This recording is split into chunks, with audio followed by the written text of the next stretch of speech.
वैशाख माह का समय चल रहा है और इसी पावन महीने में शुक्ल पक्ष की एकादशी को मोहिनी एकादशी कहा जाता है। यह दिन भगवान विष्णु की कृपा प्राप्ति के लिए अत्यंत शुभ माना गया है। कहते हैं मोहिनी एकादशी व्रत का पारण यदि विधि पूर्वक किया जाए तो साधक को अकल्पनीय पुण्य और जीवन में सुख समृद्धि की प्राप्ति होती है। तो आइए जानते हैं मोहिनी एकादशी 2025 की संपूर्ण जानकारी। व्रत की तिथि, पारण का समय, व्रत विधि और पालन करने योग्य नियम। इस वर्ष मोहिनी एकादशी वैशाख शुक्ल एकादशी को यानी 8 मई 2025 को मनाई जा रही है। हालांकि एकादशी तिथि की शुरुआत 7 मई को सुबह 10:19 पर हो रही है और इसका समापन 8 मई दोपहर 12:29 पर होगा, परंतु उदया तिथि के अनुसार व्रत 8 मई गुरुवार को रखा जाएगा। अब बात करते हैं व्रत के सबसे महत्वपूर्ण चरण की, पारण यानी व्रत खोलने का शुभ समय। पारण का समय है 9 मई को प्रातः 5:34 से सुबह 8:16 तक। इस समय विधि में व्रत का पारण करना शुभ फलदायी होता है। एकादशी व्रत का पारण कैसे करें, आइए जानिए इसकी संपूर्ण विधि।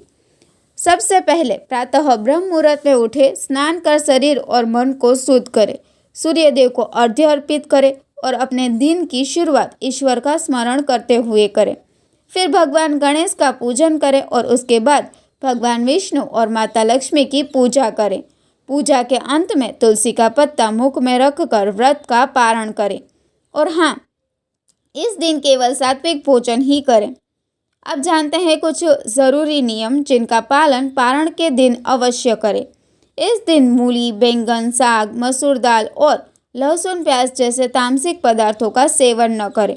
अपने सामर्थ्य के अनुसार किसी ब्राह्मण को भोजन करवाएं और दान दक्षिणा दें।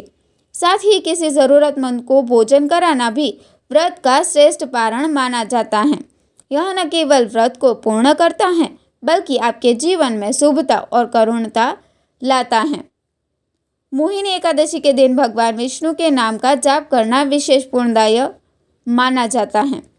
इन मंत्रों का उच्चारण करें और भगवान की कृपा प्राप्त करें। ओम नमो नारायण, ओम नमो भगवते वासुदेवाय। मित्रों, मोहिनी एकादशी केवल एक व्रत नहीं बल्कि आत्मशुद्धि का एक साधन है। यह दिन हमें संयम, श्रद्धा और सेवा की भावना सिखाता है। आइए इस मोहिनी एकादशी पर हम सभी संकल्प ले कि अपने जीवन को सात्विक और सकारात्मक बनाएंगे। शुभ मोहिनी एकादशी, आपका जीवन विष्णु भक्ति से भरपूर और समृद्ध हो जाए। लाइक, शेयर और सब्सक्राइब करना न भूलें। धन्यवाद।